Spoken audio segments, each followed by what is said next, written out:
सभी को मेरा नमस्ते। जो बुक मैं पढ़ रही हूँ time management doctor Sudhir Dixit की, और ये बहुत ही ज़बरदस्त बुक है। और आज इसका मैंने नेक्स्ट टॉपिक पढ़ा है, जो यहाँ पे हम लोग बात करेंगे आर्थिक लक्ष्य कैसे हमें बनाना चाहिए।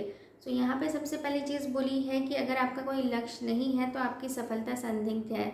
मतलब आपको पता होना चाहिए कि आपको आपके लाइफ में क्या चाहिए, तभी आपको वो सारी चीज़ें मिल सकती है।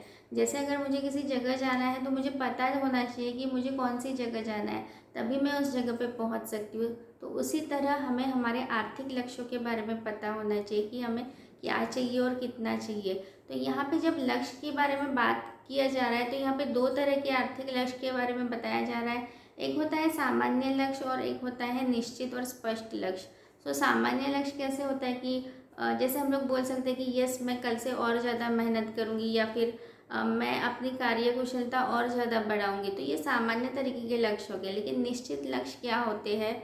निश्चित लक्ष्य अगर मुझे करना है तो मैं इस तरीके से बोलूँगी, यस, मैं कल से 8 घंटा काम करूँगी, या फिर मुझे महीने के 20,000 रुपये कमाने हैं। अगर मुझे कोई कोर्स करना है तो मैं सॉफ्टवेयर डिज़ाइनिंग में कोर्स करूँगी। तो यहाँ पे जो मेरे लक्ष्य ये स्पष्ट है। और ये जो हमारे निश्चित लक्ष्य होते हैं, इसको हम लोग नापा भी जा सकते हैं, और ये हम इसको देखते भी है कि हमें कब तक इसको अचीव करना है। तो एक छोटा सा यहाँ पे एक एग्जांपल बताया कि एक सेल्समैन होता है और उसकी पत्नी को हॉस्पिटल में एडमिट किया होता है बहुत सालों से।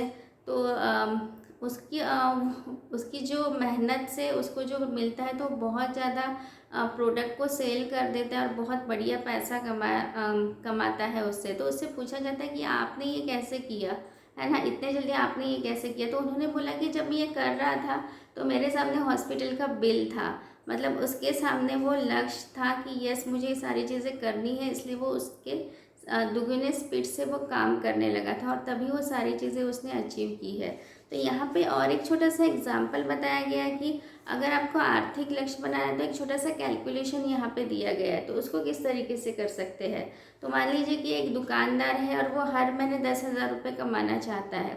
अब उसे 10,000 रुपये कमाना है तो उसे एक प्रोडक्ट बेचने पे 50 रुपये का प्रॉफिट होता है। तो जब उसे 50 रुपये का प्रॉफिट होता है तो उसे हर महीने 200 प्रोडक्ट बेचने होंगे।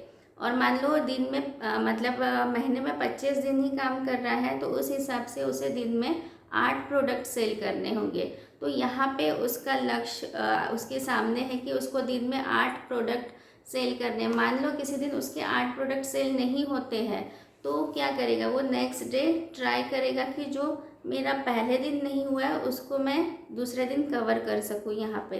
तो वो इस तरीके से अपने आप को इस लक्ष्य को हासिल कर सकते हैं। और एक बहुत अच्छी चीज़ यहाँ पे बोली कि बहुत सारे लोगों को लगता है यार मैं तो बहुत मेहनत करता हूँ, मुझे पता है मैं बहुत बढ़िया करता हूँ, लेकिन मेहनत का मतलब हमेशा सफलता नहीं होती है ना। मेहनत का मतलब हमेशा सफलता नहीं होती है। सफलता पाने के लिए यह ज़रूरी है कि मेहनत सही दिशा में की जाए। सो फ्रेंड्स, ये मेरा आज का लर्निंग था इस बुक में से। और लास्ट में एक ही मैसेज दूंगी, keep reading and keep growing. Thank you.